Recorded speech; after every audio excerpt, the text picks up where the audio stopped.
లెక్కాజమా లేకుండా ఏడాదిన్నరలో 2.80 లక్షల కోట్ల అప్పులు చేసి ఏపీని సీఎం చంద్రబాబు దివాలా అంచున నిలబెట్టాడని వైఎస్ఆర్సీపీ అధికార ప్రతినిధి పుత్త శివశంకర్ ఆగ్రహం వ్యక్తం చేశారు.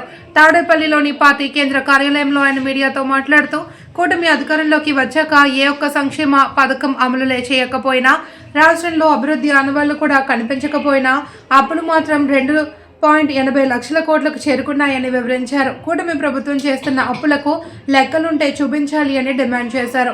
మార్క్ ఫెడ్ నుంచి 18,000 కోట్ల అప్పులు తెచ్చి కూడా మామిడి రైతులకు మద్దతు ధర కింద చెల్లించాల్సిన 260 కోట్లు కూడా ఇవ్వలేదన్నారు.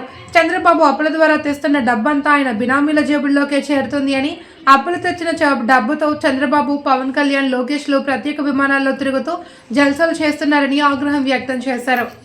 ఎందుకంటే జనాలకి ఈ వివరాలు తెలియాలి కాబట్టి ఈ రాష్ట్ర ప్రభుత్వము ఈ మంగళవారం ఇచ్చినటువంటి తెచ్చే అప్పు 4,000 కోట్లతో కలుపుకొని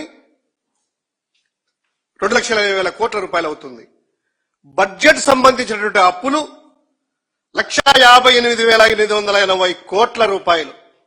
వివిధ కార్పొరేషన్లకు ప్రభుత్వము గ్యారంటీ ఇస్తూ తెచ్చుకున్నటువంటి సొమ్ము అప్పు 71,295 కోట్ల రూపాయలు.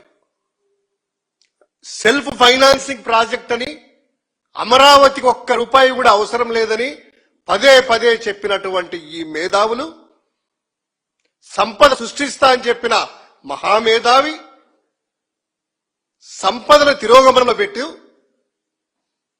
అప్పుల్లో ప్రపంచంలో ఎవరు